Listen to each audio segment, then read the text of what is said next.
$37. Oh, I like them. Okay, thank you. Thank you, thank you. God, she is very intuitive. Okay, I'd like to call to order the meeting of the City Infrastructure Committee. Roll call, please. Councilor Ensel? Here. Mayor Reed? Present. Councilor Armstrong? Here. Councilor Kelly? Here. Councilor Dowdle? Here. Councilor Kretzer? Here. Okay. At this point of the meeting, we open the floor up to any public comments from anyone who would like to address the committee.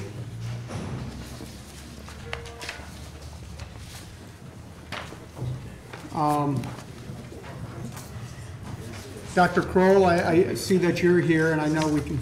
Is this time for us to talk? You certainly may. If you'd like, please step forward and address the council. This is in relationship, I believe, to item 3.1 That is correct. on the agenda. Correct. Thank you very much for having us. My name is Gary Kroll. I teach at SUNY Plattsburgh, and I'm here to ask for the permission to use Broadway Park out in Eastgate on Halloween Day. And I have a couple of students here related to a course that I'm teaching, HIS 1313, which no one knows except me, the others do. Does anybody know what 1313 refers to? I know 13, but 1313 Mockingbird Lane. Oh. That's the address of the Munsters. Oh. I know, I'm sorry. that the So 911? instead of me talking, I'm going to let some of my students in the class tell you what we're trying to do here. So, Good idea. Hi, my name is Mary Tui. So we are looking to put on a immersive kind of event for the town. Not really an event because it's going to be like all right, so basically we want to have these different stations for trick-or-treaters to stop by within the park. That gives them a little bit of culture, gives them a little bit of education, some Edgar Allan Poe, stuff that they can just real quick, 3 minutes, like learn something, get their candy, and keep on going through their Halloween night. We do have a bunch of different events for that, and Jack will tell you what they are. Hello, my name is Jack Turner. Some of the events that we would be doing would include reading the Edgar Allan Poe's Cask of Amontillado, and candy will come from a little handbook from Poe's story. Henry Miller's The Crucible, a haunted gastronomic history of Dr. William Beaumont. Mythology, as in like Pandora's Box. Shadow puppet show inspired by Tim Burton films. Spirit photography booth inspired by Disney's Haunted Mansion. Tarot card station, like 19th century version, that's just reading the cards, telling you your fortune and all that. And all of this is designed to be fun, short, educational. There will be no generators, no power cords. The most we would use would be wireless Bluetooth speakers to play some spooky Halloween theme music like the Monster Mash, such as that. Okay. Exactly how will the different sections be set up? I mean, will they be cardboard? How, I guess we're kind of looking for. Each group has their own project within the class. For example, mine is doing one of those like barbecue tents, you know, just pop up with like decorations around that. We don't plan on putting any permanent structures in or anything that would damage anything whatsoever. It's all going to be put in that day. Probably mostly cardboard for college students. We have a very low budget. But there wouldn't be any damage or any lasting. You wouldn't even know we were there. Okay. What about cleanup? That's us. Okay. That's also us. We're going to, again, as I said, we will clean spotless. You will not know we were even there. And I guess the big question that came up last week was, are you going to be done cleanup at 11 p.m. or are you going to start cleaning up at 11 p.m.? I put in 11 just randomly. We'll wind up as soon as the flow stops. So that's usually about 9. I'm sorry, I live in that neighborhood. The idea came because I hand out a lot of candy, and I was like, man, why don't we do something with Ton this? of traffic in that neighborhood. It is. It's not just about Eastgate. It's the North Country comes into that neighborhood. It's closed for limited traffic, so it's a safe environment for kids to be walking around. But I imagine that we'll be out of there by 9:30 or so. And the Cask of Amontillado, that's the one where he walls up the guy in the Yeah. basement or something? It'll be a PG. Well, you gotta have a little macabre in Halloween, and kids can be pretty resilient. So you've heard of the numbers, right? The numbers that may attend? The numbers of what? The number of trick-or-treaters that will Trick-or-treaters. be going through there. Oh, what? Okay, Oh, that's yeah. I have no helpful. idea All what the right. numbers are, though. I put 1,000. I don't know if that's accurate, but we're gonna count, actually. Okay. Just to kind of, it would be nice to know, but we're familiar with the traffic. That's why we love to want to be there. actually. Okay. All right. Anybody else have any other questions for Dr. Kroll or students? Just so it doesn't turn into Shocking Bird Lane. I should say that the choice of Eastgate is just because I live in Eastgate. We don't want to be prejudicial and keep it one place or the other. If the idea flies, it is an official course on the books, so we can do further iterations next year and put it in other places. I don't like it just in that sector of the town, but it's an experiment. If it works, then the following year we'll move it. I'm still a little confused about what the class is about. We do a little history, so they have reading assignments, and it's, we call it common problem pedagogy. So the common problem is that you have trick-or-treaters that do nothing but get candy. And so what we're trying to do is enhance the experience of the trick-or-treater through an educational, I try not to use the word educational experience, but a kind of cultural experience by bringing Henry Miller or Poe into the trick-or-treating experience. So, and the trick is to fool the kids into believing that they're still trick-or-treating, right? So it's like education through the side door, right? Accidental culture. That's exactly. Okay. Thank you. Anything else? All right, Thank you. very much. Thank you Good very to see much. you. Thanks a lot. Okay, moving on, item 2, reports from department representatives, discussion with counselors. John? No report? Mike? Give you a quick update on, obviously, everyone's excited about paving. Weather like today puts us back. We completed milling Veterans Lane and Marion Street yesterday. We're looking at Tuesday of next week to try to pave those up. And then if we're lucky, Thursday we'll look at Cornelia Street milling that, and then the following Tuesday paving. So that's the schedule as of right now. But watch the weather and we'll work through it. And then main road, everything is progressing nicely. Any questions for? Any surprises since we've heard of the last ones? Or No. what you're finding? Or Well, actually, the operations went well. The biggest difficulty, obviously, with weather is number one. Number two is people just are impatient by nature. So when you're doing this type of work in the middle of the city, it's extremely difficult. It's one thing you're doing a country road, but it's a whole other thing you're doing right down the middle of the city. So that's really the struggle for us. With the delay because of weather, is that creating problems with the other municipalities that we've had, that we're Things working are with? winding down for the other municipalities. We also try to, and this is the juggling act we face. We juggle, or we try to schedule around what the plants load. The asphalt plant in Plattsburgh has put out 3,500 ton a day. So the county is putting out 2,000 ton, and we have to put out 1,000 ton, and the town of Denver is doing 500 ton. We have to make sure that, so there's a juggling act here.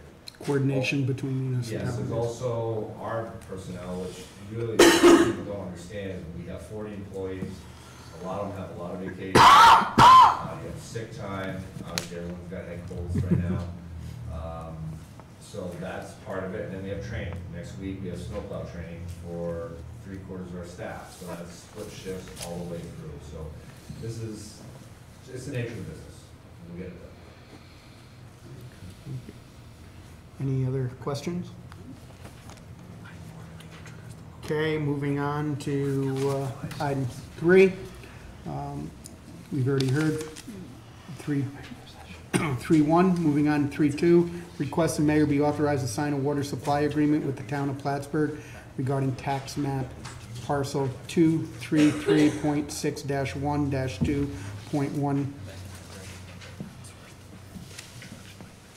Do you mind, John?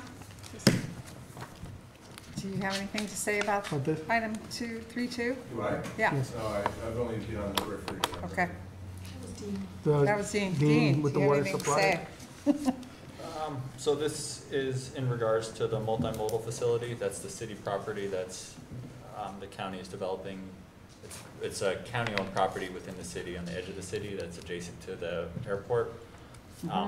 Currently, we are developing or securing an easement to provide specific city utilities to this property, but in the meantime, for a short-term scenario, the town and the county have asked us to enter into this water agreement, which basically allows this multimodal facility to hook into the town system as an outside user.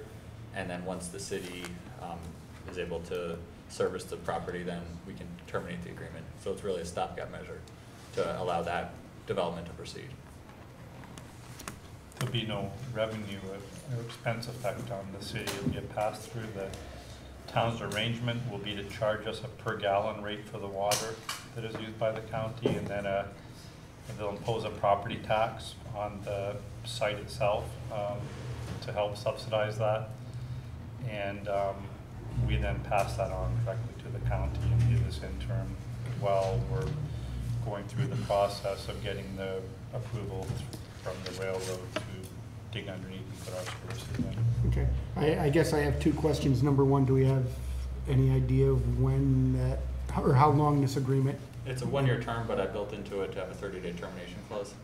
And it's also based on the amount of water that's actually used. So it's a pass-through. We don't expect any hit to the city, potentially benefit, depending on what we charge the county for the water. That was my next question. Do we have an idea of how much water we're talking about? If it's just a multimodal facility, it's pretty small, very small commercial versus a large, yeah. Probably a minimum charge. You're talking a men's and ladies room. Okay, I was just, Okay, I wonder where it was going. Okay. Were you giving the water to? Okay. The bigger cost will probably be the property tax imposed rather than the actual water usage. The water usage will probably be minimal. any other questions regarding item 3.2? 3.3, request from Police Chief Ritter for 1 police department employee to attend a federal trial from October 28th through October 31st, 2018 in Albany, New York. The total cost will be paid for by the DEA and will be no cost to the city of Plattsburgh. I don't see Chief Ritter here. I think we probably should keep that confidential, the What did you ask? employee. It always is a Yeah. Further discussion?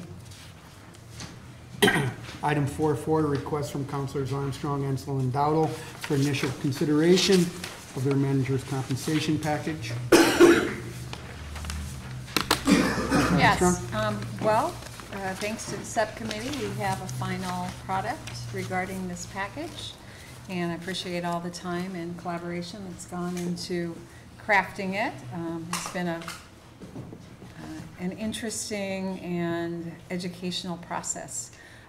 We've sent all the counselors an electronic copy, which is confidential at this point. We want to give the managers the opportunity to see how this management package will impact them individually. We hope that you will receive that report. Chamberlain Marks has agreed to work on that and supply that to you by Tuesday of next week. And then Wednesday at 4:30, we hope that you will attend an informational meeting and Councilors Dowdle and Ensel will address any of your questions. So that's the plan.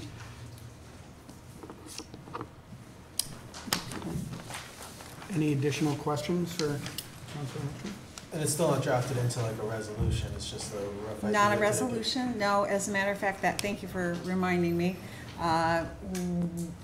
Dean is going to need to work on this in terms of its legal form to present as a resolution. That's another step that needs to be taken. And This is basically the first step in presenting a proposal. Correct. what will be the method of distribution to the managers of this, of their individual impact? So I imagine, or I didn't really work on that detail. We'll pin that down. That will need to be a discussion we have with Chamberlain Marks. Right. I imagine it would be electronically delivered report, because I can't imagine any other form of delivery. But we'll pin that down and we'll let everybody know through an email by tomorrow. Will that correspondence come from you or from the mayor or from Chamberlain Marks? I think it will come from Chamberlain Marks, and with a CC to the mayor and I can me. make Beth in my office available to you for distributing it. Oh, Okay. and that's another way to do it then. Thank you for bringing up that detail. Okay. So we'll figure out the means of distribution of those reports, and you'll know by tomorrow, early, okay? Thank you, Councilor Armstrong. Old business. Anyone have any old business to bring up? New business? I have something brief. A couple council meetings ago, I brought up the idea of making Brinkerhoff and Court Street two-way roads. At that meeting, there was no one from DPW. There hasn't been any move to actually do it, but I'm curious if that was done, would that cause any issues for DPW? We gotta look at the traffic patterns, and we also have to go back, which I am doing now, when I'm the mayor, I have some information in your office today about street signs. We're gonna work that out. I was gonna say something about that right now. We got signs that they're old schools, not schools anymore, and we still got school zones, we wanna change that. There's a way of doing it, and it has to come to the council for approval. I would have to look at what you wanna do as far as your streets, and see back in the old reason when they made them one way, why they made it one way, what the reasoning was. That's what I'll have to dig out for you. I just got my hands on a disc from the old engineering department, and I'm going through them, in a big book. And I'm going page by page, see something that, the things I can. Yeah. Okay. Let's see why they did it Thank in you. the first place. Wouldn't that impact off-street parking? Or on-street parking? It makes sense. I'm curious as that too. Yeah, it's all traffic zone designation, so you have to change the traffic zone designation for parking and lanes of traffic. I do have also another item of business. For the past month or so, I've been contacted by the Student Association and at the college, along with the president's assistant, and I've spoken to both Mikes about it, and they supplied some information. The students want to do a rainbow crosswalk, which I guess they've seen in other municipalities. I guess there are a few throughout New York State. I know, Mike, you gave me the information that under New York State traffic law, I think where they originally wanted to do it, it's prohibited. It can't be done on state highway and so on. They've asked about the possibility of having it on one of the walkways across Ruger Street. which would be a city street. Obviously, that would need approval for this, from this body, but they were also kind of inquiring about what it would cost. And I had mentioned to them, would this be an annual thing, that because based on the salt wear and tear across there, that it would be, it would be something that they would have to budget in and pay for annually. Well, and also if the green paint for the bicycles are any indication, Yes. Colored paint probably deteriorates much Color quicker. paint goes Pretty fast. And I kind of explained that to them, but I guess they're just asking for a rough idea of what potentially it would cost. We looked at pricing online, a couple places like New York City. It probably runs anywhere between $1,000 to $1,500. Extra? Like to do it. Per crosswalk. That's materials. Just materials and wouldn't We're looking include, at $150 a gallon for that specialty colored paint, and that's the other, you know, to get the rainbow colors, I hate to say it, you might not be able to get traffic, line striping paint in those colors, so you might have to substitute something else in. So, we did do some investigation on it. Okay. You can buy the rainbow colors, but it won't be stuff to wear. What about Right. the cost, the manpower cost to actually do the work? right, because that would not, I don't know, I mean, we'd have to build in a cost for doing that as You'd well. probably take a couple guys, you know, you'd have to do it by hand. I mean, you would, to be honest with you, you wouldn't hire a professional line scraper to come in, because they wouldn't want to switch No. the striping equipment Mhm. for 1 gallon of paint, so it could be, you know, $500 labor and $1,000 in paint. You guys can go. What about tape, what about tape? You won't get those colors in tape. Duct tape? There's also a graffiti problem, so just remember that. That's the thing I saw online, as soon as I went on, they were cleaning up the graffiti off these walks. What's the purpose of them wanting?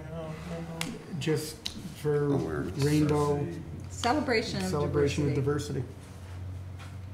If they were to come up with the funding to do this every year, to pay for the paint and the labor, would you be willing to do it? Well, I think that's our decision that Well, the no, I council mean- needs to make. But I mean, would the Would Public be- Works actually want to do Yeah, that? I mean, kind of it work? would, during a night shift, yeah, absolutely, we could go out there and do it. Again, they don't last, right, you said yourself, the green I paint know. it's almost gone. 3 weeks. I know. But yeah, it would take us long to do that. Okay. Just purely for informational purposes, they've been asking me for a couple of weeks now about it, so I just want to be able to give them an answer. Okay, thank you. Does anyone else have any other new business? Councilor Renzo, we have to. Yeah, I don't think we moved those 3 agendas items. Right. Forward. Okay. we have to do That's that before adjournment. No, it's done before the old business. Oh, I'm sorry. You can still do it now, though. Okay, at this point, I will entertain a motion to move items 3.1, 2, 3, and 4 to the agenda for the regular scheduled meeting. So moved. Councilor McFarland, second. Mayor. Roll call? All in favor? Aye. Opposed? Okay, motion to adjourn, So moved. So moved. second. All in favor? Aye. Motion to adjourn. Since we do still have some time, I guess, at this point, to Councilor Armstrong and Councilor Kretzer Is that okay? to go through some of the business. Yeah, we're following Budgetary. through with the government operations, strategic planning, and City operations.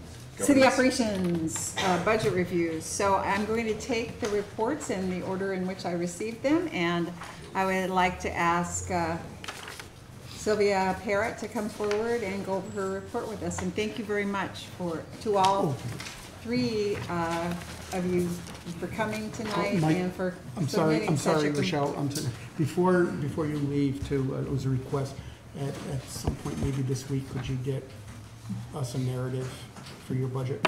Sure. Thank you. Thank you, Ms. Parrott. for the wonderful report. And the budget for the clerk begins on page 5. So I guess everything looks pretty good. You know, I was able to fit most of everything in with the mandatory cut. There were a few items. My contracted services, they were based on contract, so that was under. But I was able to take, another department lent me some of their budget, so I was able to get that done. My telephone line expense obviously is well over. It would have been over anyway. Even the 5% cut would, I would not made that, it just wouldn't happen, but I'm more than doubled, and next year will be the same. Municipal buildings, the water, sewer will probably be over a little bit more than what was budgeted. But next year I budgeted a little bit higher. Even though I know I was asked to make a percentage cut, I just can't do it. Repairs to building more than doubled. That was primarily due to the finance move. I would have been fine had that not occurred. The positives, I'm no longer purchasing postage for everybody, so you know, now we all take it downstairs to finance. And I can actually do bulk mailings at a lower rate than putting postage on it. So that. Are you paying a courier? Huh? Are you paying a courier? No, no, we do it ourselves. Okay. And actually utilizing the central store with the county has been a huge savings. So I encourage all departments, if they're not doing it, they should be doing it. Envelopes, paper, janitorial supplies. You can't get everything there, but you can get a lot of things there. Right. And they're super easy to work with. Usually I place the order and I have it that day. They'll send me back an email saying it's ready. When was that change instituted? I've forgotten. At the beginning of the year, I believe. Okay. Good idea. Yeah. Whose idea was that? It was one of our shared services efforts. Yeah, that's great. The next part, telephone, I already covered that. So my contracted services, the number I gave you is exactly the number I believe the contracted services will be. You need to know that that's based on the number of laws that we pass. And so I asked General Code if they could figure in, over the last few years, the number of laws that we passed, if they could give me an anticipated budget, and that's what they did. But they did caution me to say that if we do a zoning law, that could be substantially more. So you need to be aware that that's coming. I budgeted, I budgeted what they suggested, not knowing what's coming down the pike. So that number might change. Okay. Well, and also in 2018 budget, we had 114,000 budgeted, but in 2017 it was only 53,500 about, and then 2018 so far we've got 66,000. Do you know why it was budgeted so high for 2018? I think you're looking at corp council. Oh, well, that's it's above. It's above it, yep. So we're just, there's only one item on page 5. So that was for regular pay, which the screen indicates, and then the separation pay, et cetera, is on page 6, where we are right here. So is there anything? So you're looking at my payroll. I was looking at corporate council. He was looking at the wrong one. Oh, okay, I'm I sorry. apologize for that.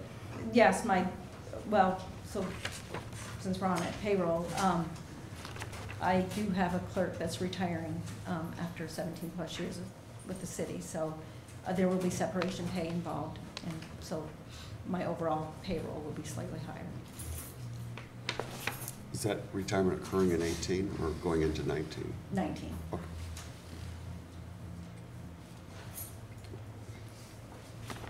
Gosh. Would there also be, with that retirement replacement training expenses that would need to, for a replacement, anyone coming in? It would be nice, but no, that's not what it is. We'll train the current, on the job, the one clerk I have myself will train the new person. Okay, where are we in your narrative? I've lost track. I am at, where municipal, think you covered some of those before too, didn't you? Yeah, but I just Okay. kind of went through item by Yeah, item right. as you had suggested. I don't have anything, my concern about the 2019 budget for the office supplies is I had some reserve of office supplies going into 2018, so I didn't really, I was able to make it. 2019, I'll definitely try to make it. You know, utilizing the central store, I probably will be able to, but we do have special paper that we have to buy for all birth certificates. We do get state paper for some of them, but there's a mandatory birth certificate that has to be issued to both parents. That has to be on certified paper. Death certificates have to be on certified paper. So there are, and that specialty paper is quite expensive, so. And $580, it's $130, I think, for Yeah. like 2 rooms, so it's pretty expensive. But I'll try to make it. Well, considering the actuals for 2017, you're really, you're trending down. Yeah.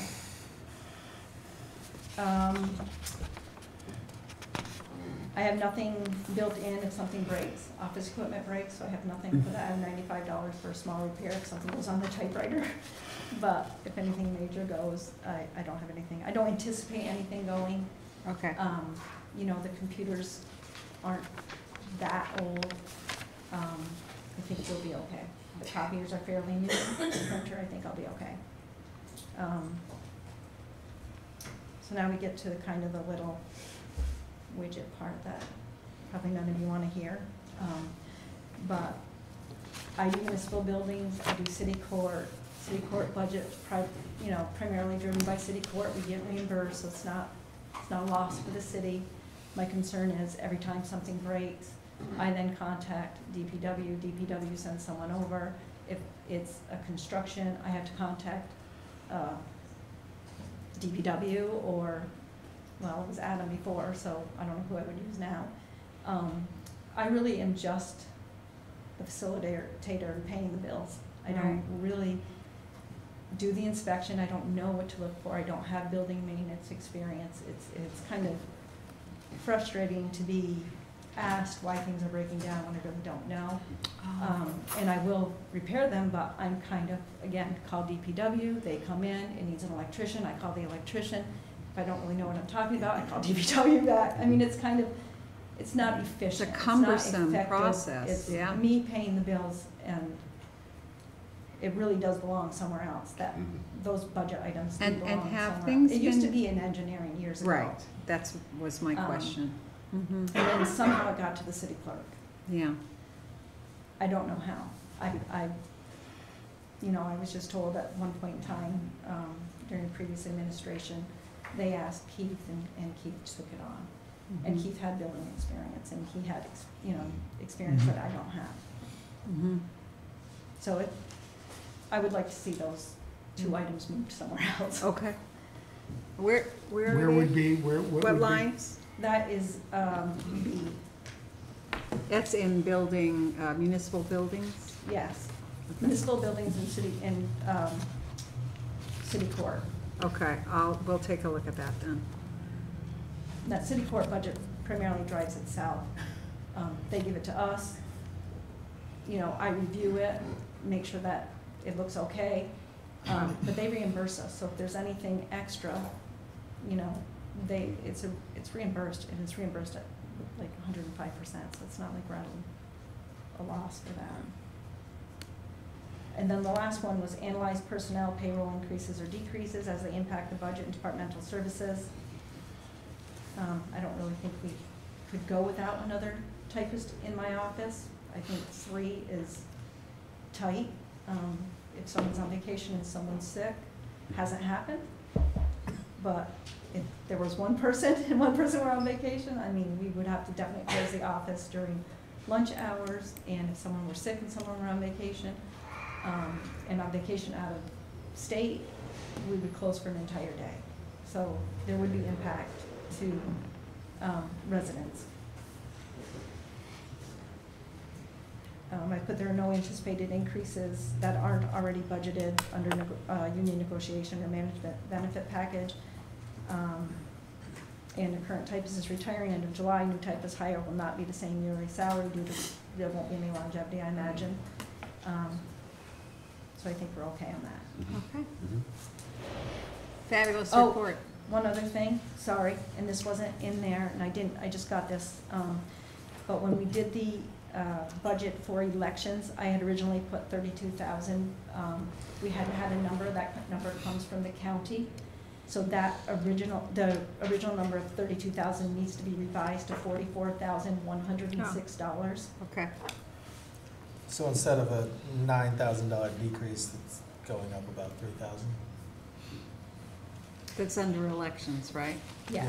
Yeah, but we don't ever get that number till September, end of August, September, so.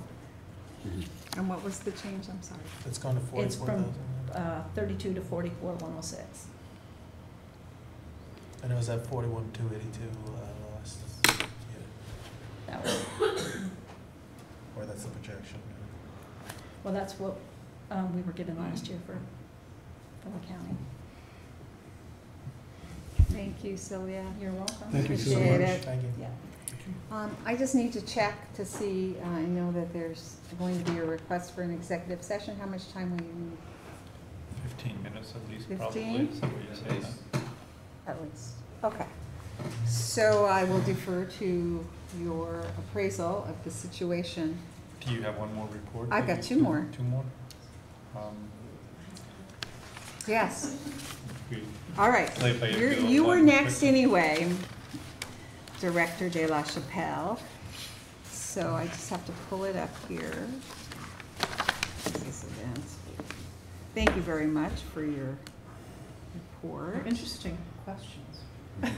Yeah, well, we cooked them up for you. Okay, thank you. We're requesting a flat level of funding again, which the mayor left in his budget. I think what's really important is I hope you got the second and the third page, which gave just numbers, and that our funding is back where it was at 2007 and 2008. So we've really, since I came on in 2013, we've gone from 871 down to 751. And we've made all that happen while we've managed to continue and improve and grow our services. So Absolutely, kudos. It's very good. I think I spelled this out when I was working with Rich, because Rich is our treasurer, on our budget. When these unanticipated expenses came up near the end, we suddenly were looking at taking a hit of $17,000 just to balance the budget. And then when we spoke with the mayor about everyone trying to come up with 3 or 4%, that would have put us at $36,000 below. So instead, just to balance it, I've down under B is just shown you how we've found that $17,000 in our current budget to cover the payroll increases and the other healthcare and retirement things.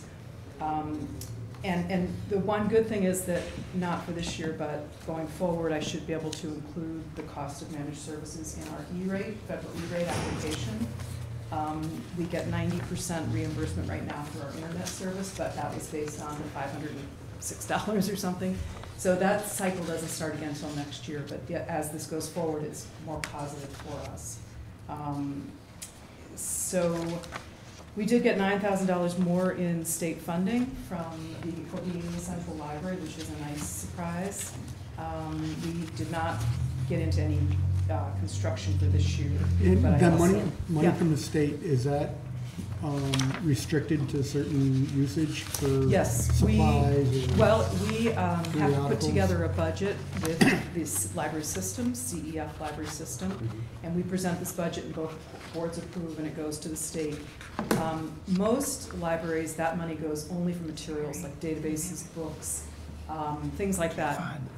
Because there's no way we could take $90,000 and $99,000 and buy books and databases that anyone would use, we've been allowed to keep that to go toward our payroll. So we document that $99,000 each year and spell out how many hours a clerk and how much an hour is going to spend doing this and that, and then we include the librarian. It cannot include me, But we document that each year, and once it's approved, then we bill the system quarterly for that amount. This year, we just got, Rich will show, you know, when we were showing that our budget was out of balance was because we hadn't gotten any of that state money yet. Okay. So we just received the first 2 quarters, which was, I think, $41,000 or something. So it is restricted in that sense, but we're very fortunate that we can put all of that toward payroll. Yeah, we're the only library, central library, I think, That's left. amazing. Yes, every year I just, you know, fight for my cause. I guess, and that's just also in the numbers page to show you that we've also, the city does own the building, but we've been doing a lot of construction work on it, and just the grant money we've received is $271,000. So while we do try to keep a reserve with some capital funds for emergencies, we've just been trying to, any savings we can eke out is put aside because the building is very expensive. Mhm. So questions from you or things I didn't address? All right, your list of, you've had to cut 17,403 from your operational budget. I mean, that seems like a tough one. To what extent do you really feel, I mean, if you can summarize this, in a significant way, does that affect your services? Well, I mean, I should be like asking for all the money in the world, but realistically, we can manage, we balance things. So if we have less in overtime, or because once my board approves a budget, we do have that flexibility within it. So we do, you know, follow protocol and move money officially and all of that. But if we realize savings in one area, we can apply it toward the other. So my goal is that we're not really going to be cutting $11,000 from books, that we'll realize savings elsewhere and not cut anything from our operations. We're pretty, I don't want to say bare bottom in a negative way, but it's a pretty tight ship, and we've stable staffing. So we, you know, these are things that I felt had the least impact on the operations.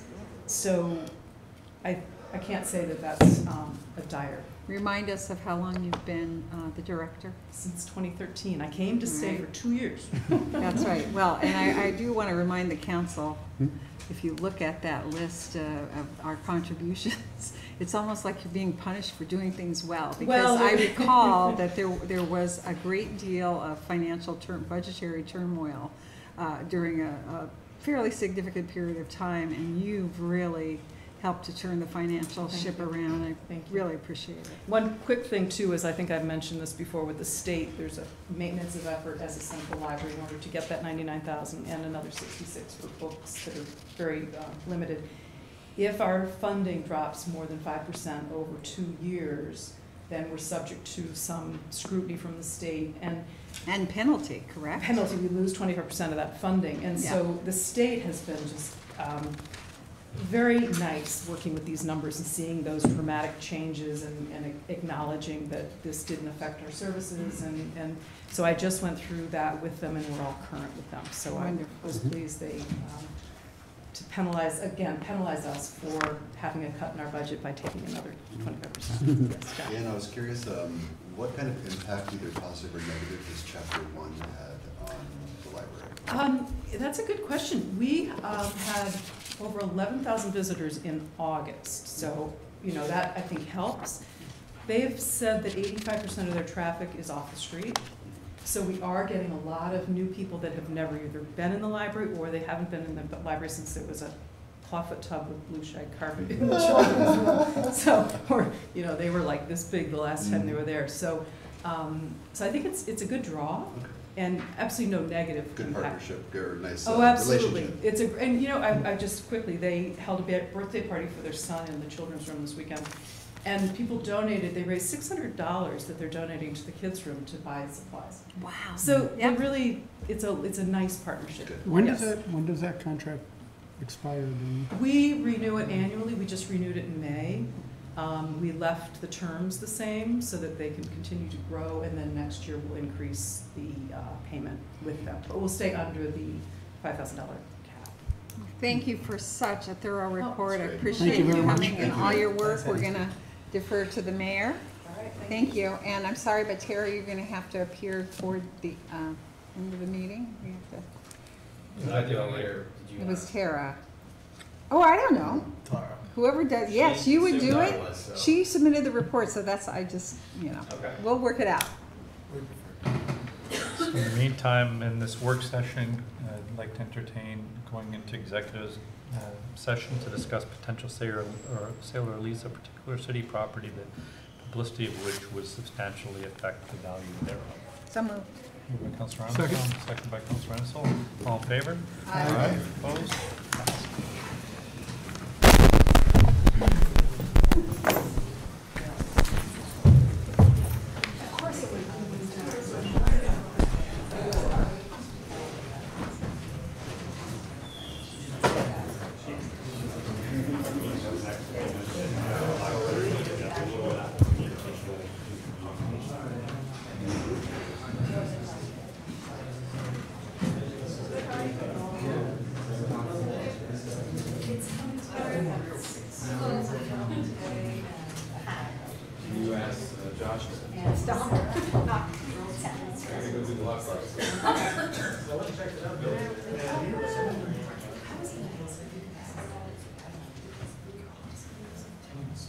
Passed.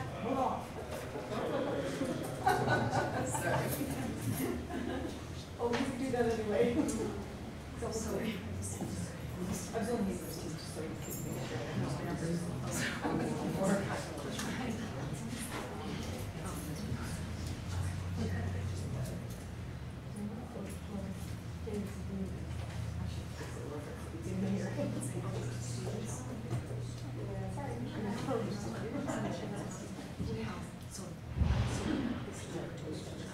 Yeah, we're gonna do it on the 20,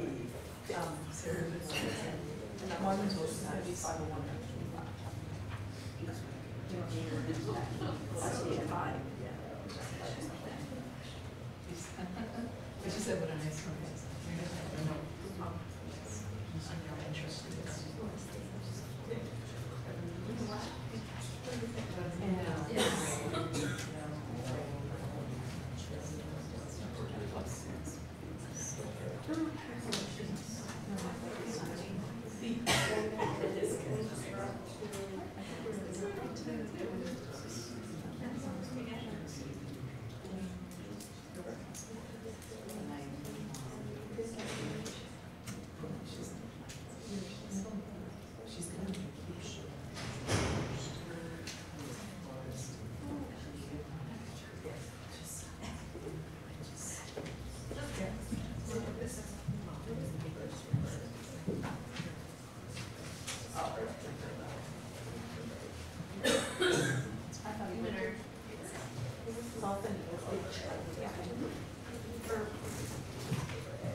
I was just gonna see what it was like. There was a list of all the things that were prohibited, especially like TSA, security, the whole way. So I had a class in the morning. I was like, I'm gonna go down. I said, a little after 2. I got around 11 o'clock. Now, no, people waiting there since like 8 o'clock. These were people at first conference.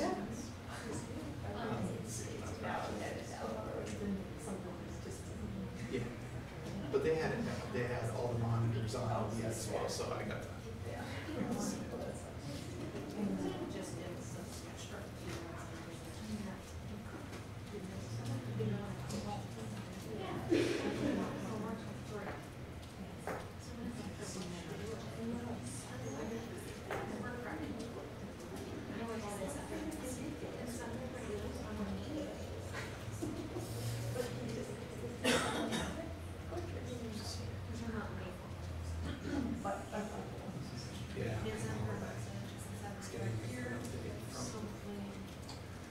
Took place up at the high school, so nothing major, but it just requires that I listen.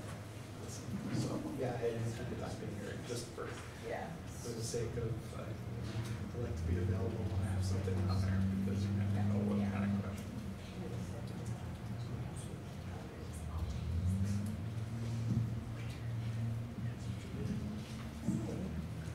So I just gonna check them here, qualifications, I'm just gonna send a note right there, I think, so that's. Yep, as long as he's okay with it,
No, most of the people really, this last night I went around, this was really fun. Couples coming out, with their babies, the babies coming out, saying hello, and talking, just. Yeah. Yeah, it's getting close. How you been? it's just kind of as I was going through the international managers conference. It's very, very beneficial. So you never know what you're gonna find there vendor wise. Always. Yeah. Actually, how some things that potentially help their department save some money. So that's nice. You still have to explore a little bit more. It has to do with how we approach, how we procure our vehicles. Police and patrol vehicles, they get exhausted, they're rapid, just wear and tear. It goes to the purchasing versus leasing concept. Leasing is, there are many leasing options for vehicles like your standard police vehicles. So we found a vendor that does that specifically. It was very, very, really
That's it. That's it, so we're done.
This is me, like,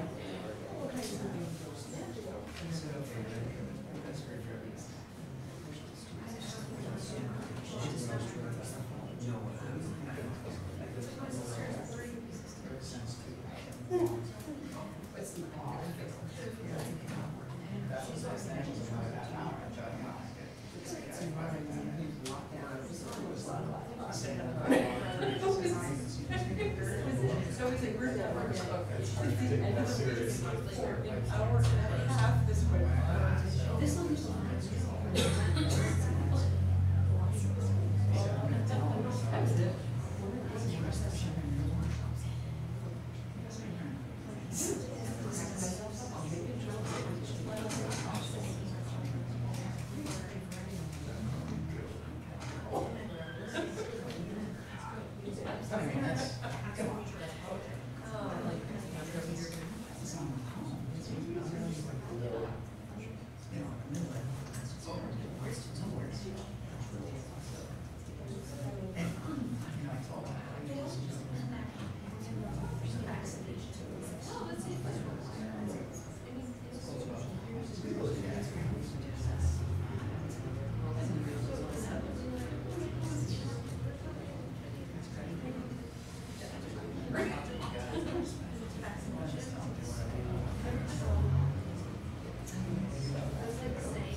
since it's supposed to have.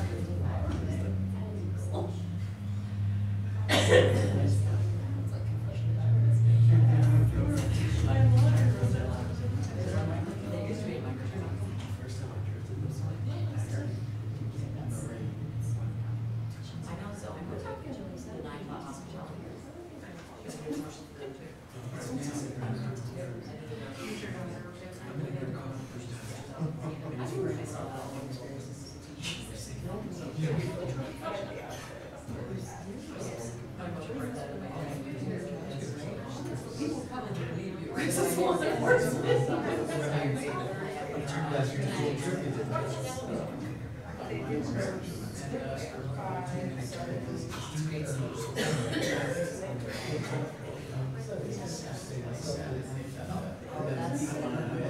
That's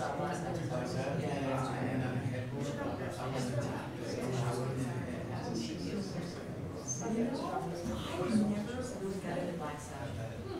I love metal, although I saw it, I was saying, I felt it was I wanted to actually get school.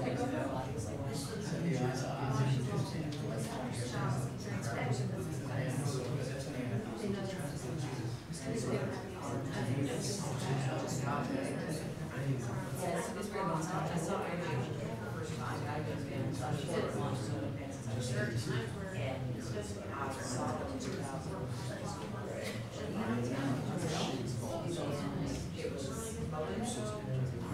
I was 13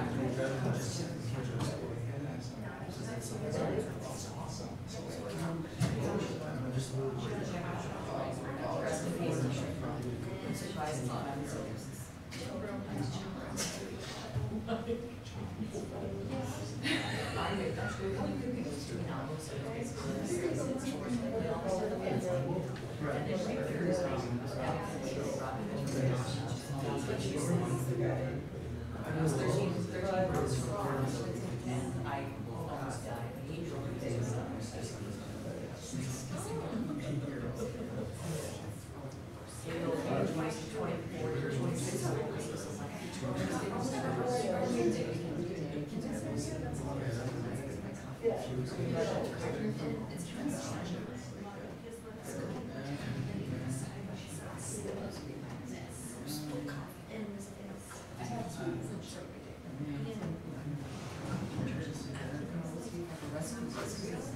You know, it's all like that.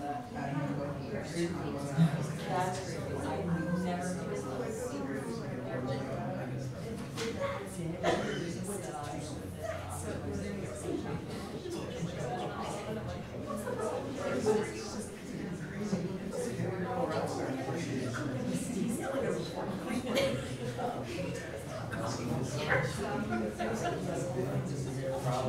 You know.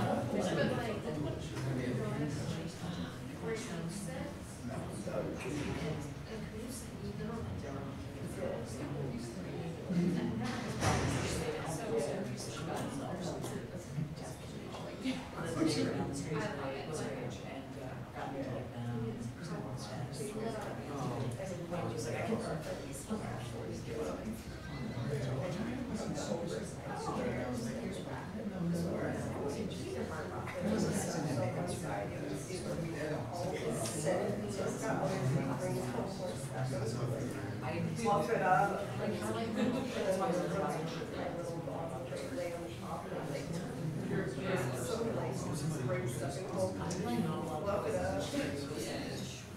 That is. I played one of these.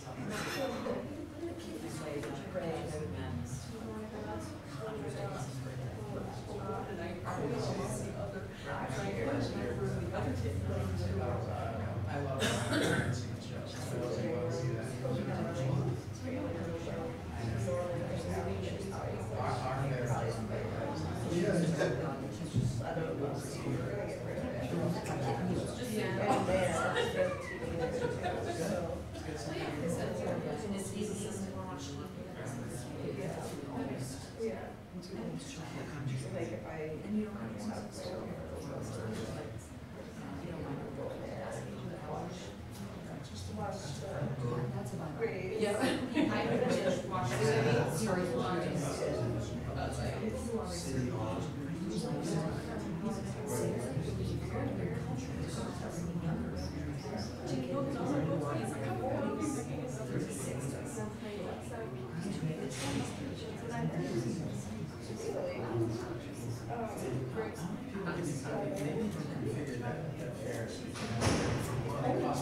Peter, did you sign big packets today?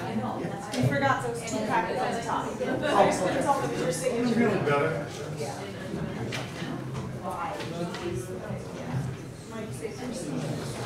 Close call.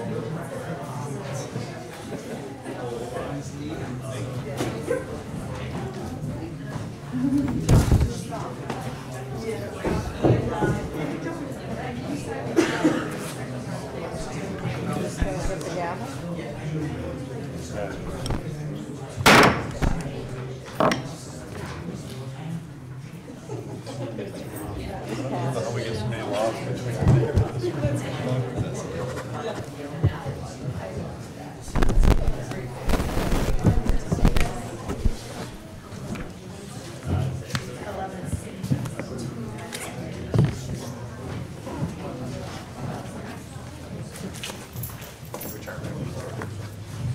Returning from executive session, we are discussing a matter of potential sale of real property. And no decisions were made in executive session. Let's begin the common council meeting today with the pledge of allegiance, please. Pledge allegiance to the flag of the United States of America and to the republic for which it stands, one nation, under God, indivisible, with liberty and justice for all.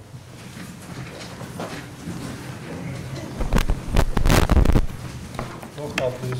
Mayor Reed? Present. Councilor Armstrong? Here. Councilor Kelly? Here. Councilor Dowdle? Here. Councilor Ensel? Here. Councilor McFarland? Here. Councilor Pretzer? Here. Just a very brief note, we had a wonderful DRI-related meeting the other day. Thank you, Mr. Miller, for helping put that on. We had agencies and stakeholders from all across the various state agencies, various consultants were working on with DRI. It was a very productive meeting, probably went for about 4 hours long, an awful lot of really good work. So thank you all for putting that on. And I think you'll be seeing, the public will be seeing an awful lot of progress in the near future on the DRI, so be watching for that too. Thank you. Resolved that the minutes of the regular meeting of the Common Council held on September 27, 2018 are approved and placed on file among the public records of the city clerk's office. Moved by Councilor Crutzer, second by Councilor Armstrong. Discussion? All in favor? Aye. Opposed? Passed. Resolved that the payrolls of the various departments of the city of Plattsburgh for the week ending October 10, 2018 in the amount of $443,450.64 are authorized and allowed, and the mayor and the city clerk are hereby empowered and directed to sign warrants drawn on the city chamberlain for the payment thereof. Moved by Councilor Kelly, second by Councilor Wenzel. Discussion? All in favor? Aye. Opposed? Passed. You have in your packets the regular reports. For further reports, could I begin with governance strategy and city operations, Councilor Kessler? Councilor Armstrong, Chamberlain Marks, and I had an opportunity to have a conference call with folks from OpenGov yesterday, where it's, I believe, our third meeting that we've had with them in regards to the possibility of them offering strategic planning and finance software that could help streamline budgeting processes, provide more transparency for the public to see kind of on the fly how the budgeting is happening for the city, how money is allocated. We had a number of questions, a number of concerns, items that we didn't see that were necessarily included in what they were offering. They went back, I think, to their developers, and they added some modules and did some things that that made it potentially more desirable. Having Chamberlain Marks there was extremely helpful, given he is the man in the seat. And he had some great questions. He offered some suggestions, and they're going to be communicating with us continually on answering questions that we had. Chamberlain Marks, do you have anything to add? Just that we're going to do a demo. Right. Between the sales rep and myself, take a look at this. The manpower forecasting for possible. Right. See if that's going to be an advantage for us as well. Councilor Armstrong? Nothing. All right, that's it. Oh, for the whole committee? Yeah. Do you want me to make my comments about the straw ban survey now or later on? Okay. So as you recall, last week, Councilor Kelly helped us review the results of the survey, and we went through them, and it looked like we had some positive indicators for public support regarding something like a ban. Of course, that's not yet determined. I've asked the mayor to find a way to publicize the survey on the website and on our Facebook page so that the public can see the report. And I've kind of got like an overall report that I would like to submit as well. But what I'd like to suggest just and state here as in terms of goals going forward, I consider this a starting point, a launching pad, with no foregone conclusion about exactly what steps we'll take. But some ideas I have are to form a sustainability committee to work on plans for a straw ban and to develop future sustainability initiatives. Part of that might be as an interim step to develop a green stamp, and I think that was I think that was Tara's idea or Matt's, an incentive program that encourages food vendors to supply straws only on demand. Vendors who agree to participate would receive a certificate of appreciation.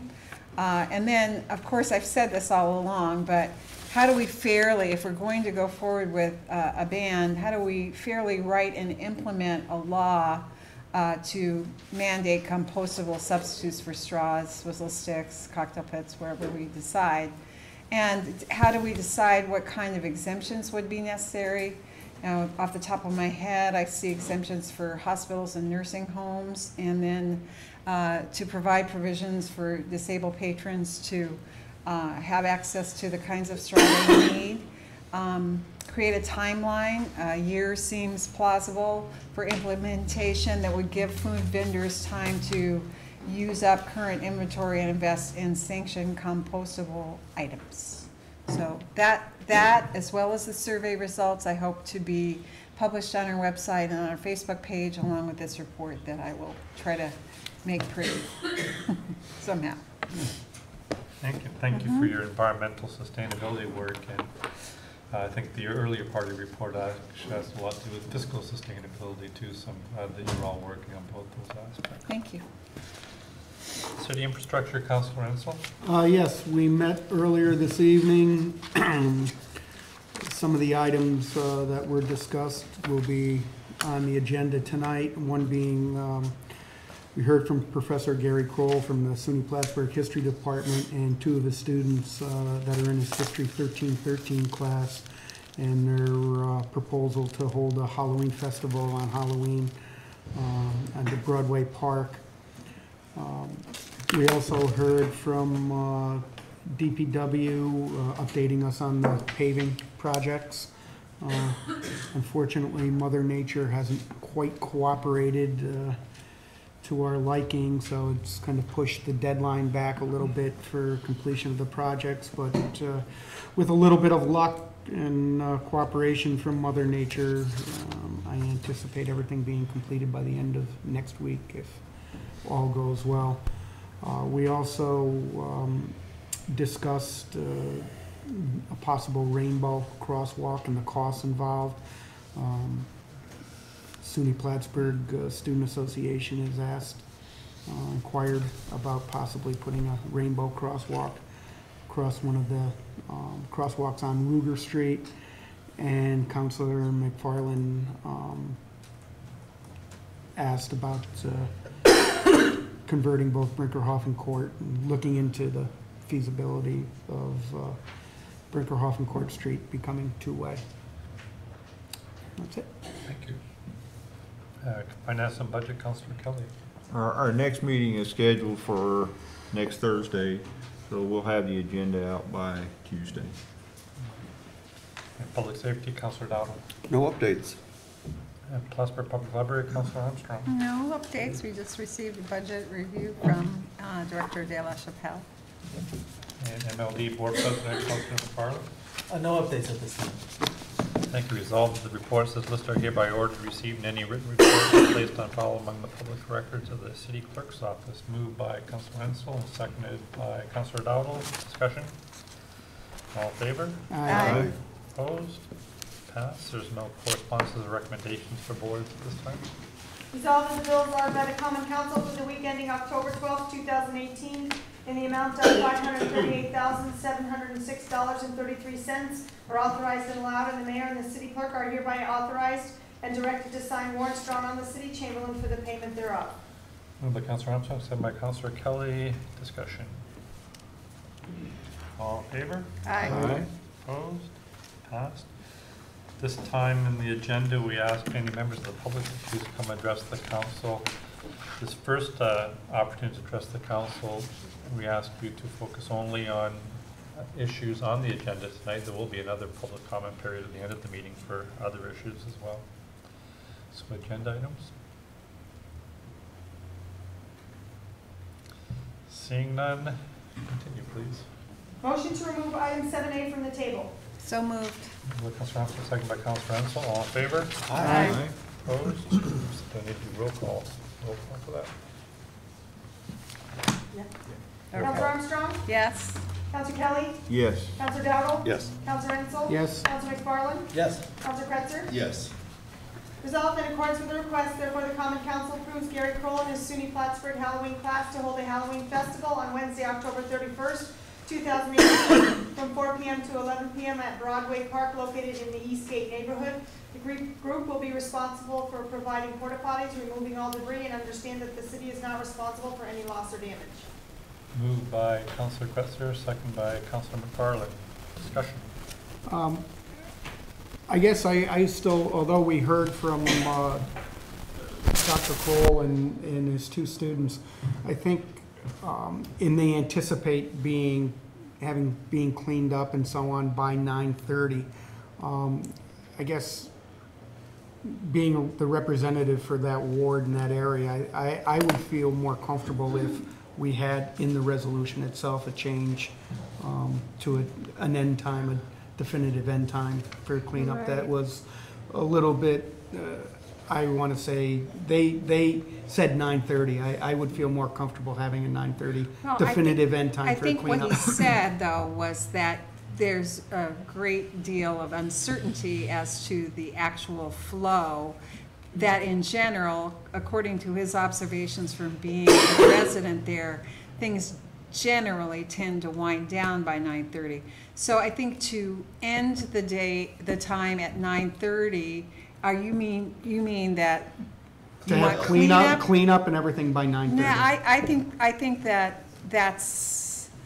I think that I don't like that idea, sorry. I think that we should maybe specify that cleanup needs to happen or to be finished by 11, if that's your concern, because, I mean. If there's a ton of kids and they're having a great time and Right. learning something. That's what I think. Okay. I can go along with that concern. I've heard from some residents in the area that they were concerned about that. Okay, do you want to amend the resolution to say with cleanup to be I would even be completed? happy by 10 o'clock. I mean, 10 o'clock would be fine with me, and I think that's very reasonable. That typically, I think trick-or-treating ends by 9 o'clock on most nights, and that would give them a full hour to clean up. So if they that go a little would past read the the cleaning up, festival. then Yeah, I mean, if they go, 10:15 or so, they're cleaning up, that's fine. Okay. But I think, I would feel So you more wanna make an comfortable. amendment? I would like to make an amendment to 10 PM. And then complete cleanup by 11 PM, is that correct? No, he's No, to saying- have cleanup and so on by 10 PM. And do you want to insert the words with cleanup completed by 10 p.m.? No, I just think that Okay. 10 PM All right. is, I think it would make the residents of the area a little bit Okay. more comfortable as well. Do the movers of the resolution accept that change in wording? Yep. Well, do we need a formal amendment, or what do we need Yes. to do? You need to vote on it. All right, so No, we need a formal amendment. you amended I it. make motion to amend the end time to 10 PM. Second by Councilor Kretzer. All in favor of the amendment? Aye. Opposed? Further discussion? I like that it's open to the neighborhood kids, and that is a big trick or treat establishment, so it's open to. I knowing the area and It's and not having a neighborhood. ton of trick-or-treaters in my neighborhood as well, I can bet you that 75% of the children trick-or-treating in that neighborhood aren't from that neighborhood, that they're from outlying areas that are coming in, so I think it's a wonderful idea. Further discussion? Roll call? Counselor Armstrong? Yes. Counselor Kelly? Yes. Counselor Dowell? Yes. Counselor Renfro? Yes. McFarland? Yes. Counselor Cresser? Resolved that according to the request that the common council approves that the mayor be authorized to sign a water supply agreement with the town of Plattsburgh regarding tax map parcel 233.6-1-2.1. Moved by Councilor Kretzer, second by Councilor McFarland. Discussion. This has been also discussed in committee earlier today. Right. That's why there's no discussion. Roll call? Counselor Armstrong? Yes. Counselor Kelly? Yes. Counselor Dowell? Yes. Counselor Ensel? Yes. Counselor McFarland? Yes. Counselor Kretzer? Yes. Resolved that in accordance with the request, therefore the common council approves one police department employee to attend a federal trial from October 28th through 31st, 2018 in Albany, New York. The total cost will be paid for by the DEA and will be no cost to the city of Plattsburgh. Councilor Ansel, second by Councilor Armstrong. Discussion. What's the trial? It's obviously a drug trial. We can tell you, but it'll have to kill you afterwards. I'd rather not go further.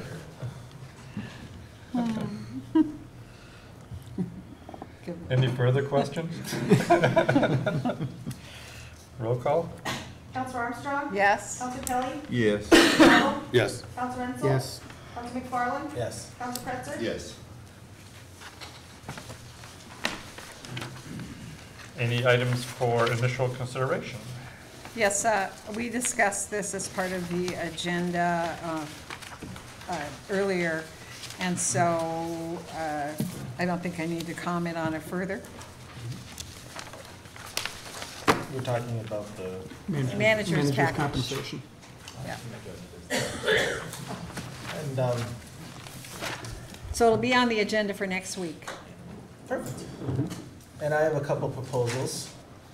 First, I would introduce a proposal for local law P6 of 2018, which will be entitled Amending Zoning Regulations for Planned Unit Developments in the Central Business District in the City of Plattsburgh. That will be set for a public hearing on Thursday, October 25th, 2018 at 5 p.m. And a copy of that local law is being distributed to council members. I would also introduce the proposed local law P7 of 2018, which will be entitled Providing Zoning Regulations for Commercial Cryptocurrency Mining Operations in the City of Plattsburgh.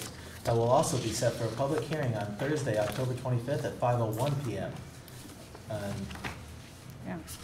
Copies of that, I believe, are also being Is given this, to council are members. these dates negotiable? I think there was one counselor who wanted to postpone local law P7.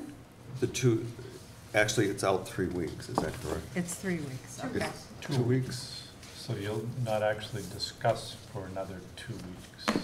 This is the. Right, it was gonna be on for next, yes. This is the procedural process to begin that timeline. So it'll be actually on the agenda for your consideration for 2 weeks. And once you complete the public hearing, there's nothing preventing the council from adjourning the matter further. Tabling. Right, Oh, okay. okay, okay. For how long? Can they get it, till, Eons. okay. For the moratorium. Any other items for initial consideration? Any new business and council reports? Councilor Kelly? Well, Josh Kretzer and I were asked to join a committee to study IT issues in the city, and we've had, well, 2 meetings actually, and nothing to report yet, but just to say that we're moving along on that, and our goal is to try to reduce costs. All of our department heads are concerned in their budgets with 2019 that the cost of telecommunications and IT are expensive, and we're going to try to find ways to reduce those costs and improve service, hopefully. So. Thank you for that. You'd asked me to speak with Chad and Carl Morris, 2 of our IT providers. Carl's happy to be any resource that you all need on his behalf.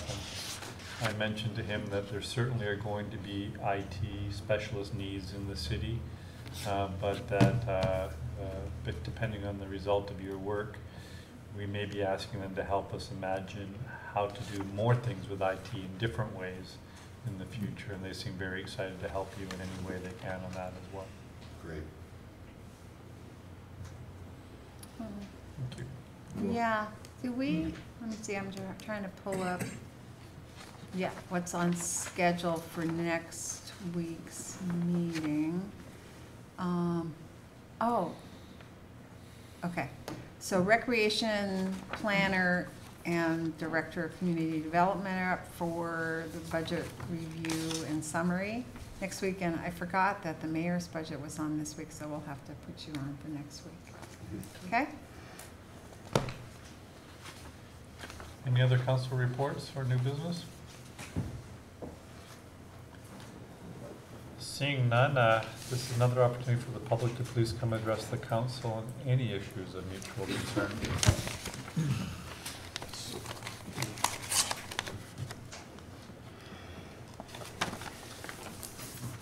Also seeing none, do I have a motion to adjourn? Oops, we have one more report that we can. Thank you. Ms. Powers, would you like to come up? Yeah, and Director Miller as well. So whatever suits you. I thought you just said that he No? was next week. No, And I could he actually just. do my mayor's as well if Okay. you want tonight. It's going to be very brief. You have a narrative with you? No, I don't. Okay, so, yes. Thank you so much for submitting your report, and what we hear from the director next week, Councilor Insel, will be his more general budget. This is just a look at this particular aspect of it. Okay. Well, good evening. Thank you for the time to discuss the events budget specifically. I tried to align my narrative with the questions. However, this is, of course, essentially line items within a department. So I did not answer question 3 pertaining to salary changes because it wasn't relevant. So the first question, to analyze the positives and negatives of implementing 2018 budget. Having begun on May 29th, it's a bit challenging. I played no role in creating the budget. And it looks as though coming into it that it was organized or designed in a slightly different way than it had been in previous years. So what I did was offer some numbers that are more in keeping with my experience in budgeting with just straight expenses and income. What you see in the munis reports, and again, I don't know how that was configured or the thinking behind it, would suggest that the events are very significantly over budget. However, when you look at actual income and projected income and expenses as well, it's approximately an $8,000 difference, not a $60,000 difference. So forgive me for not being able to better explain that discrepancy. I don't know if... And to give the council some context, as Tara said, there's an awkward structure to the way that the events budget is laid out within the larger budget. If you're looking at the mayor's budget as a whole. Yes, page please. It's, so the income, the revenue portion is on page 11 under sale of property miscellaneous. And it's listed under 4 different line items. Right. And that's GD, Battle of Plattsburgh, GD, and that's GD is gifts and donations, Mayor's Cup and GD events. That's not that. Never mind. The line items 2704, 2705, 2708, and 2709. And you accumulate all those and you get the income that's been generated by the major events over the past couple of years. So if what I understand is correct from my discussions with Chamberlain, what is being shown as income does not reflect sponsorships. Okay. Which are the greater part of, that's the greater part of the income. And so that's what makes it look as though it's significantly over budget. That income is missing from that category, essentially. And there are sponsorships, not income. Right. Sorry, That's again, an important point. I'm falling back on my background in, right. in funds versus expenses, yes. So, So the 2019 $100,000 for all income versus the 125 for all expense does not take in, that $25,000 gap does not take into consideration sponsorships. no, the figures that I'm providing in this narrative do.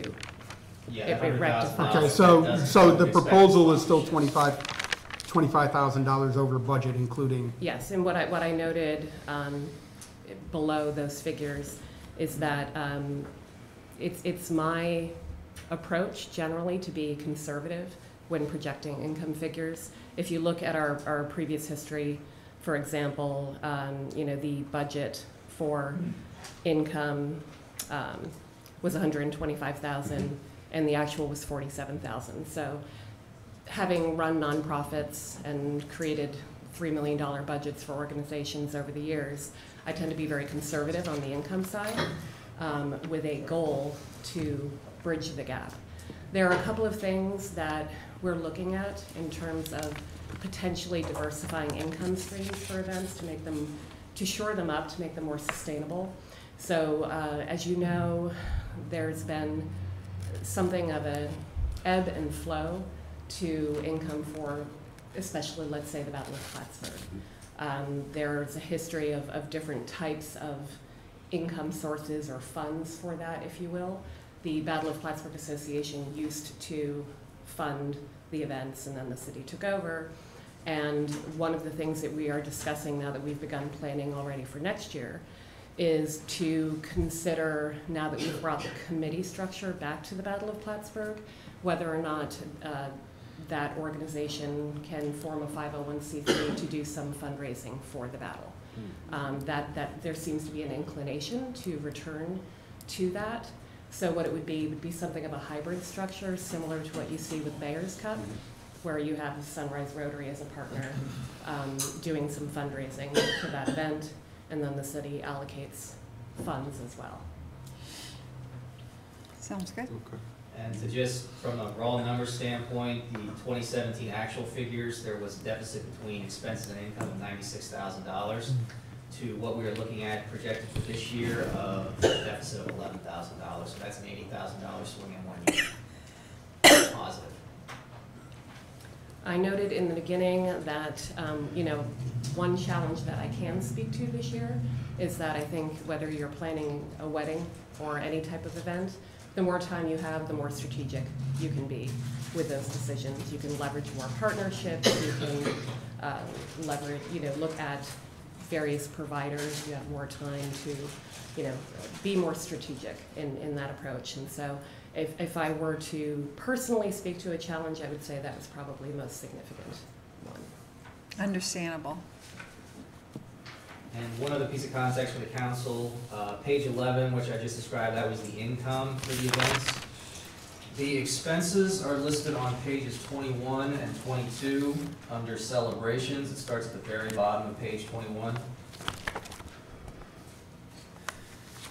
And there are two line items. One is celebrations and one is celebrations Battle of Plattsburgh. And my understanding is that the celebrations line includes all expenses related to all events that are not the Battle of Plattsburgh.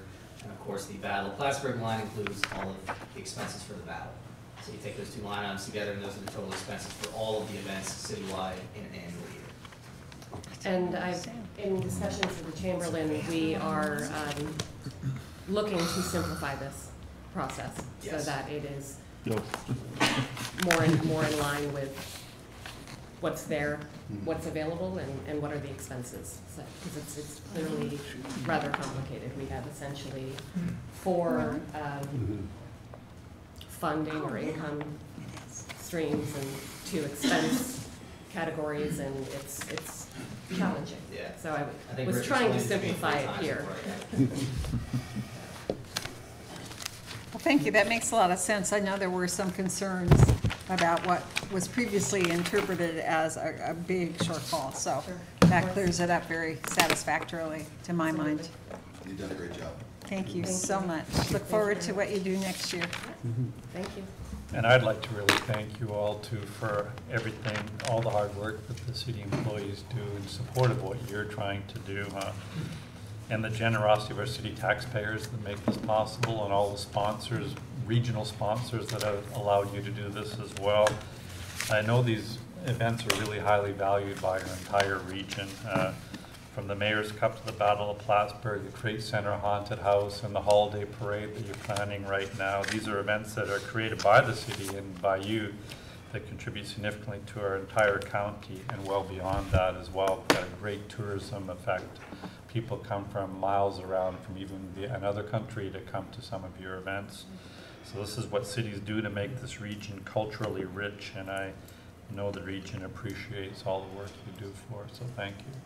Well, thank you, and if I may add, I had an opportunity to do our 5 questions segment with Alyssa over at the Adirondack Coast Visitors Bureau, and we have discussed doing impact studies, because I do think that what they're going to demonstrate is not just that these events, just from the short time I've been here, are very important to people. They're an opportunity for us to get together as a community and celebrate the city, celebrate the lake, celebrate everything that makes Plattsburgh wonderful. And it's also something that makes downtown and the city of Plattsburgh a destination for the region. Certainly the Battle of Plattsburgh and Mayor's Cup bringing people from all over. Montreal, you know, people come quite a distance, and I do think that what we'll be able to demonstrate is that there's actually a very significant return on investment. So Absolutely I look forward fabulous. to providing you with that information. Thank you. Thank you. Thanks, guys. Thank you very much. Any further business? I do have one small thing. As most people know, the election is coming up on November 6th. And I believe the last day to register to tomorrow. vote in any election is tomorrow. So I'd just like to remind everyone that hasn't registered to vote to please do. Thank you. Any 18-year-olds out there? Okay. Anybody turning 18 by tomorrow? Oh, yeah, I guess that's right. Any others? If not, do I have a motion to adjourn? Moved by Councilor McFarland, second by Councilor Dowdle. Roll call. Counselor Armstrong? Yes. Counselor Kelly? Yes. Counselor Dowdle? Yes. Counselor Ensel? Yes. Counselor McFarland? Yes. Counselor Cretzer? Yes. Thank you all very much for coming tonight. Thank you. Mayor, this one you need to sign the second page, and then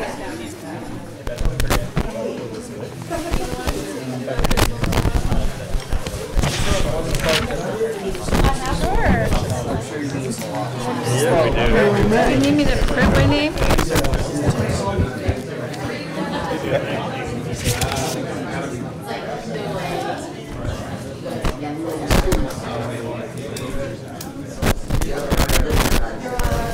And what teacher is this one? Miss Fran, oh, yeah. Talk to Mr. McFarland about it? There you go. Oh, thank you. Sue! Sue Moore. Where'd she go? There it is. Here we go. Oh, okay. All resolutions. Are you interested in the sign put in your yard? I can't put it in my yard, but I have Oh, you it. have I that. have a Tedra sign to put out near our. It's up inside. You hear the whole time? Yeah. Hey, get your tickets. I just need $40. Go get money from there. My money. Yeah, right. Yeah.